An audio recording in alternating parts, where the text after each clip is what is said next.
നിങ്ങൾക്ക് ജോലി ഉള്ള ഒരു സമയത്തിന് ശേഷം അല്ലെങ്കിൽ ഒരു ഇൻകം ഉള്ള ഒരു സമയത്തിന് ശേഷം ഉറപ്പായിട്ടും നിങ്ങളുടെ മരണം വരെയോ അതല്ലെങ്കിൽ നിങ്ങളുടെ പങ്കാളിയുടെ മരണം വരെയോ ഒക്കെ ഒരു തെറ്റില്ലാത്തൊരു പെൻഷൻ കിട്ടണം എന്നുണ്ട് എങ്കിൽ ഈ വീഡിയോ അവസാനം വരെ ഒന്ന് കണ്ടോളൂ.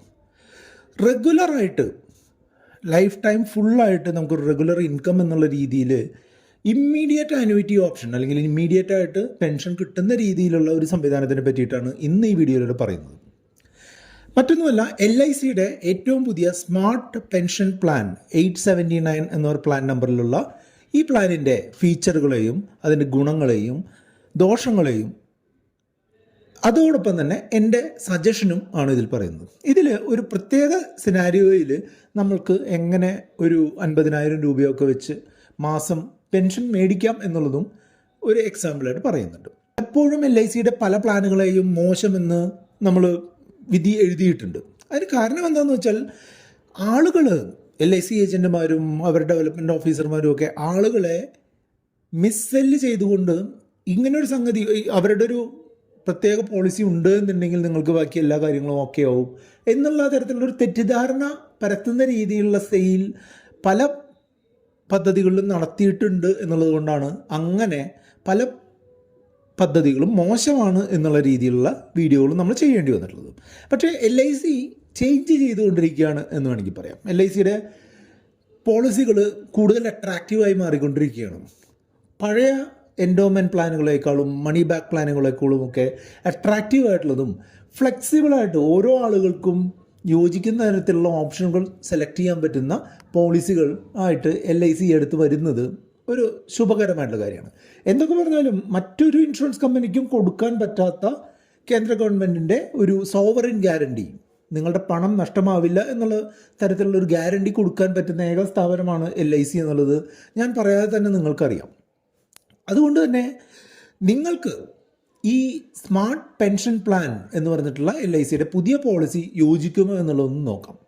ഈ LIC സ്മാർട്ട് പെൻഷൻ പ്ലാൻ 879 എന്ന് പറഞ്ഞിട്ടുണ്ടെങ്കിൽ ഒരു non linked non participating individual saving പ്ലാനാണ്.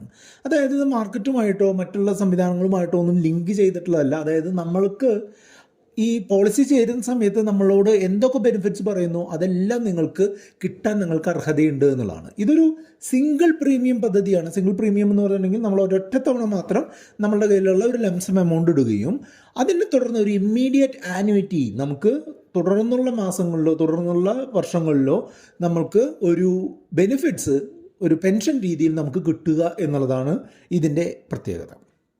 ഞാൻ മുൻപ് സൂചിപ്പിച്ചുള്ള പോലെ ഗ്യാരണ്ടീഡ് ആയിട്ടുള്ള ആനുവിറ്റി റേറ്റ്സ് ആണ്. നമ്മൾ ജോയിൻ ചെയ്യുന്ന സമയത്ത് ഇവർ പറയുകയാണ് 5.7% നിങ്ങൾക്ക് കിട്ടും എന്ന് പറഞ്ഞിട്ടുണ്ടെങ്കിൽ അത് ഉറപ്പായിട്ടും അവസാനം വരെയും കിട്ടും എന്നുള്ളതാണ്.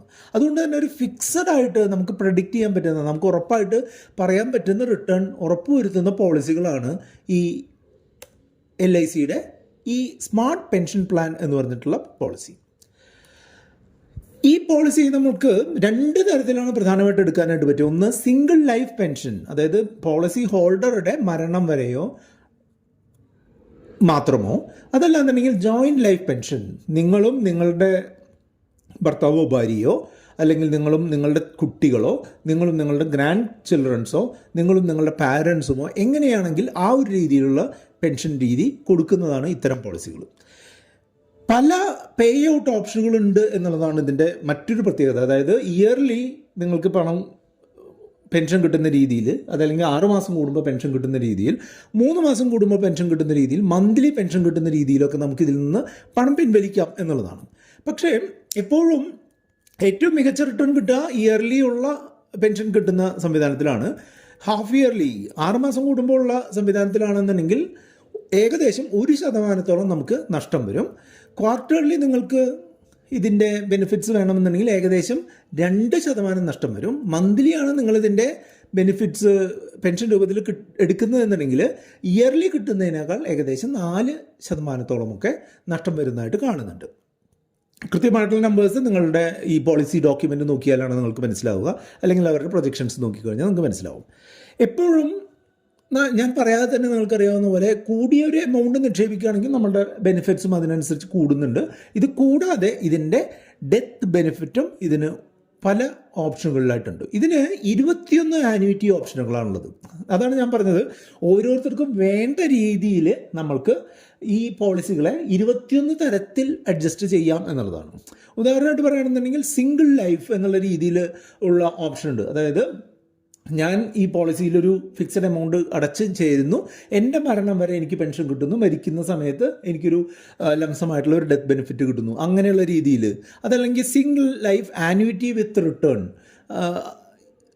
ഈ ആനുവിറ്റി അല്ലെങ്കിൽ പെൻഷൻ നിങ്ങൾക്ക് കിട്ടുന്നു, അത് കഴിയുമ്പോൾ ഒരു ടേം കഴിയുമ്പോൾ നമുക്കൊരു പൈസ തിരികെ കിട്ടുന്നു.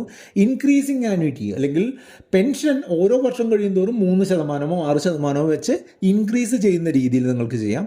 അതല്ലാന്നുണ്ടെങ്കിൽ ജോയിൻ്റ് ആയിട്ട് ഇപ്പോൾ ഒരു ഉദാഹരണമായിട്ട് പറയുമെങ്കിൽ ഞാനും എൻ്റെ ഭാര്യയും കൂടിയിട്ടാണ് ഉള്ള പോളിസിയാണ് എന്നുണ്ടെങ്കിൽ എൻ്റെയും എൻ്റെ ഭാര്യയുടെയും മരണത്തിന് ശേഷം നിങ്ങൾക്ക് മരണം വരെയും ഈ ബെനിഫിറ്റ്സ് കിട്ടുന്ന രീതിയിൽ.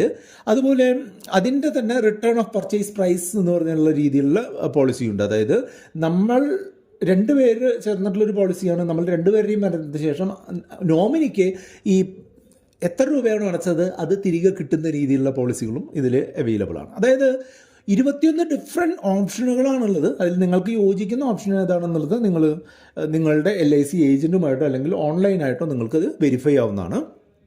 എലിജിബിലിറ്റി എന്ന് പറയുകയാണെന്നുണ്ടെങ്കിൽ ഇതിൽ 18 വയസ്സിന് മുകളിലുള്ള ഏതൊരാൾക്കും ചേരാം. 85 വയസ്സാണ് ചില പ്ലാനുകളിൽ ഒരു മാക്സിമം ഏജ്.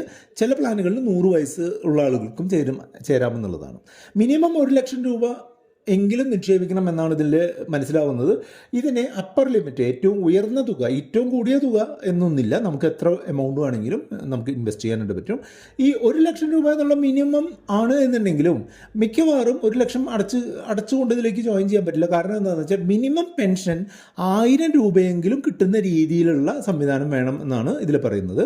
അതുകൊണ്ട് തന്നെ ഈ 1 ലക്ഷം എന്നുള്ളത് നടക്കുന്ന മിനിമം എമൗണ്ട് എന്നുള്ളത് ശരിയായിട്ടുള്ള ഒരു കാര്യമായിട്ട് എനിക്ക് തോന്നുന്നില്ല. പക്ഷേ അതിൽ കൂടുതൽ മിക്കവാറും വേണ്ടി വരും. ഈ പോളിസി എന്നല്ല, ഏത് LIC പോളിസിയിലും മിക്കവാറും 30 ദിവസത്തേക്ക് ഒരു ഫ്രീ ലോക്കപ്പ് പീരീഡ് ഉണ്ട്. അതായത് പോളിസി ഇഷ്യൂ ചെയ്തതിന് ശേഷം നമുക്ക് ഇഷ്ടപ്പെട്ടില്ല എന്നുണ്ടെങ്കിൽ പൂർണ്ണമായിട്ടുള്ള എമൗണ്ട് 30 ദിവസത്തിനുള്ളിൽ നമ്മൾ അറിയിച്ചു കഴിഞ്ഞിട്ടുണ്ടെങ്കിൽ നമുക്ക് തിരികെ കിട്ടും എന്നുള്ളതാണ്. അതാണ് ഫ്രീ ലോക്കപ്പ് പീരീഡ് കൊണ്ട് ഉദ്ദേശിക്കുന്നത്. എല്ലാ LIC പോളിസികളിലും അടയ്ക്കുന്ന പ്രീമിയം 80C ബെനിഫിറ്റ്സിന് ഉണ്ട് എന്നുള്ളത് കൊണ്ട് തന്നെ ഇതും 80C ബെനിഫിറ്റിലാണ് നമുക്ക് ക്ലെയിം ചെയ്യാവുന്നതാണ്. അതല്ലെങ്കിൽ ടാക്സ് ബെനിഫിറ്റ് ഉണ്ട് എന്നർത്ഥം.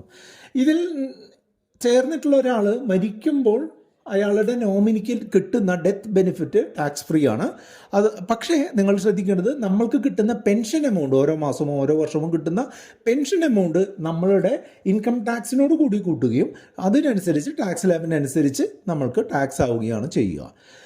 ഞാൻ മുൻപ് പറഞ്ഞ പോലെ ഈ ഡെത്ത് ക്ലെയിം 2 തരത്തിലാണ് പ്രധാനമായിട്ടും നടക്കുന്നത് എന്നാണ് മനസ്സിലാവുന്നത്. ഒന്ന്, ഈ പോളിസി ഹോൾഡർ മരിച്ചാൽ ഫുൾ എമൗണ്ട് ഈ നോമിനിക്ക് കിട്ടുന്ന രീതിയിൽ കിട്ടാം.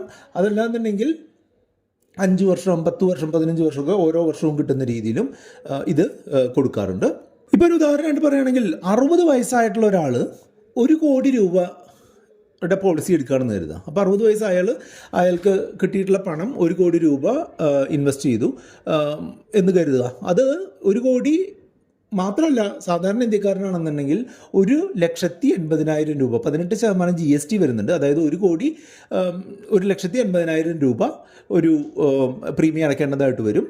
പക്ഷേ ഒരു കാര്യം ശ്രദ്ധിക്കുക, നിങ്ങൾ NRIകളാണെന്നുണ്ടെങ്കിൽ ഇതിന് GST ഉണ്ടായിരിക്കില്ല. ഇത് ഒരു life annuity with return of purchase price എന്ന് പറഞ്ഞ രീതിയിലാണ് എന്നുണ്ടെങ്കിൽ നിങ്ങൾക്ക് ഈ 1 കോടി നിക്ഷേപിച്ച് കഴിഞ്ഞിട്ടുണ്ടെന്നുണ്ടെങ്കിൽ ഏകദേശം 50,000 രൂപ ഓരോ മാസവും കിട്ടുന്നതിനുള്ള സംവിധാനമുണ്ട്. അതേപോലെ തന്നെ ഈ പോളിസി ആക്റ്റീവായിരിക്കുന്ന സമയത്ത് ഈ പോളിസി ഹോൾഡർ മരിച്ചു കഴിഞ്ഞിട്ടുണ്ടെങ്കിൽ നോമിനിക്ക് ഈ 1 കോടി രൂപ തിരികെ കിട്ടും എന്നുള്ളതാണ് ഇതിൻ്റെ ഒരു എക്സാമ്പിൾ. ഇതുപോലെ 21 ഡിഫറെൻറ്റ് ഓപ്ഷനുകൾക്കും 21 എക്സാമ്പിളുകൾ പറഞ്ഞു കഴിഞ്ഞാൽ വളരെ വലുതായി പോകും വീഡിയോ എന്നുള്ളതുകൊണ്ട് നിങ്ങൾക്ക് അതിനെപ്പറ്റി എന്തെങ്കിലും അറിയാനുണ്ടെന്നുണ്ടെങ്കിൽ നമ്മുടെ വാട്സപ്പ് നമ്പറായിട്ടുള്ള 8848030018 നിങ്ങൾക്ക് കോൺടാക്ട് ചെയ്യാം. അപ്പോൾ ഒരു സേഫ് ആയിട്ടുള്ള ഗ്യാരണ്ടീഡ് പെൻഷൻ കാണുന്നതിന് ഉള്ള ഒരു ബെസ്റ്റ് ഓപ്ഷനാണ് ഇത് എന്ന് വേണമെങ്കിൽ പറയാം. പക്ഷേ നിങ്ങളെപ്പോഴും മനസ്സിലാക്കുക, ഇത് ബാങ്ക് എഫ് ഡിയോ അല്ലെങ്കിൽ പലതരത്തിലുള്ള മ്യൂച്വൽ ഫണ്ടുകളോ തരുന്ന ഇൻട്രസ്റ്റിനേക്കാൾ കുറഞ്ഞ ഇൻട്രസ്റ്റ് റേറ്റ് മാത്രമേ ഇത് തരുന്നുണ്ടാവുള്ളൂ. പക്ഷേ ഇതിൻ്റെ ഗുണം എന്താണെന്ന് വെച്ചാൽ, നമ്മൾ ചേരുന്ന സമയത്ത് എത്ര ഇൻട്രസ്റ്റ് റേറ്റ് ആണോ പറഞ്ഞിട്ടുള്ളത്, അല്ലെങ്കിൽ പെൻഷൻ റേറ്റ് എത്രയാണോ അത് നമ്മളുടെ ജീവിതാവസാനം വരെ നമ്മൾക്ക് കിട്ടും എന്നുള്ളതാണ് ഏറ്റവും പ്രധാനപ്പെട്ട കാര്യം. അപ്പോൾ ഉദാഹരണമായിട്ട് പറയുകയാണെന്നുണ്ടെങ്കിൽ, ബാങ്കിൽ നമ്മൾ ചേരുമ്പോൾ നമ്മളുടെ ബാങ്ക് നമ്മൾ ഇൻട്രസ്റ്റ് കിട്ടുന്നത്, അല്ലെങ്കിൽ കിട്ടുന്ന ഇൻട്രസ്റ്റ് റേറ്റ് പെർസെൻറ്റേജ് ആ പറഞ്ഞ കാലാവധിയിലേക്ക് മാത്രമാണ്. അതിൽ കൂടിക്കഴിഞ്ഞാൽ, അല്ലെങ്കിൽ ആ ബാങ്ക് അക്കൗണ്ട് അല്ലെങ്കിൽ ബാങ്ക് ഡെപ്പോസിറ്റ് മെച്യൂർ ആയി കഴിഞ്ഞാൽ പിന്നീട് റിന്യൂ ചെയ്യുന്ന സമയത്ത് ചിലപ്പോൾ കുറഞ്ഞ റേറ്റ് ആയിരിക്കും കിട്ടുക, ചിലപ്പോൾ കൂടിയ റേറ്റ് ആയിരിക്കും കിട്ടുക. അപ്പോൾ ഈ ഇൻട്രസ്റ്റ് റേറ്റ് ലോക്ക് ചെയ്യുന്ന പരിപാടി ബാങ്ക് എഫ് ഡികളിൽ ഇല്ല എന്നുള്ളത് കൊണ്ട് തന്നെ എഫ് ഡികൾ ഈ ഇൻട്രസ്റ്റ് റേറ്റ് കുറഞ്ഞു വരുന്ന സിനാരിയോയിൽ കുറച്ച് ബുദ്ധിമുട്ടുള്ള കാര്യമായിരിക്കും ഈ പെൻഷൻകാർക്ക് എന്നുള്ളത് ഞാൻ പറയാതെ തന്നെ പലർക്കും അറിയാവുന്നതാണ്. അതേപോലെ തന്നെ ഇതിനെ മ്യൂച്വൽ ഫണ്ടുകളുമായിട്ട് കമ്പയർ ചെയ്യുകയാണെന്നുണ്ടെങ്കിൽ, മ്യൂച്വൽ ഫണ്ടുകൾ തരുന്ന റിട്ടേണിൻ്റെ പകുതിയൊക്കെയാണ് ഓൺ ആൻ ആവറേജ് ഇതിൽ നിന്ന് കിട്ടുന്നുള്ളൂ എന്നുള്ളതാണ് എൻ്റെ ഒരു അഭിപ്രായം. പക്ഷേ മ്യൂച്വൽ ഫണ്ടുകൾ ഒരു ഫ്ലക്ച്വേറ്റിംഗ് ആയിട്ടുള്ള റിട്ടേൺ ആണ് തരിക എന്നുള്ളത് നിങ്ങൾ മനസ്സിലാക്കുക. എല്ലാ വർഷവും 15% തരണമെന്നില്ല. പക്ഷേ നിങ്ങൾക്ക് ചെറുതാണ് എന്നുണ്ടെങ്കിൽ ഒരു ഫിക്സഡ് ആയിട്ടുള്ള ഒരു പെൻഷൻ കിട്ടണമെന്നുണ്ടെങ്കിൽ ഒരു പോർഷൻ എമൗണ്ട് നിങ്ങൾക്ക് ഈ പെൻഷൻ പ്ലാനിൽ ഇടുന്നതുകൊണ്ട് തെറ്റില്ല. അപ്പോൾ ഇതിൻ്റെ ഗുണങ്ങളും ദോഷങ്ങളും പറ്റി പറഞ്ഞിട്ട് നമുക്കിതൊന്ന് അവസാനിപ്പിക്കാം. ഗുണങ്ങളായിട്ട് പറയുന്നത് സ്റ്റേബിളായിട്ടുള്ള റിട്ടേൺ നമുക്ക് കിട്ടും എന്നുള്ളതാണ്.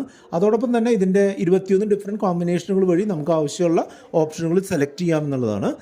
പിന്നെ പെൻഷൻ അല്ലാത്ത ഇതിൽ നിന്നുള്ള ബെനിഫിറ്റ്സ് ഒക്കെ, ഉദാഹരണമായിട്ട് പറയുകയാണെങ്കിൽ ഇതിൻ്റെ ഡെത്ത് ബെനിഫിറ്റ്, മെച്യൂരിറ്റി ബെനിഫിറ്റ്, അങ്ങനെയുള്ള കാര്യങ്ങളൊക്കെ എന്താണ് ടാക്സ് ഫ്രീ ആണ്.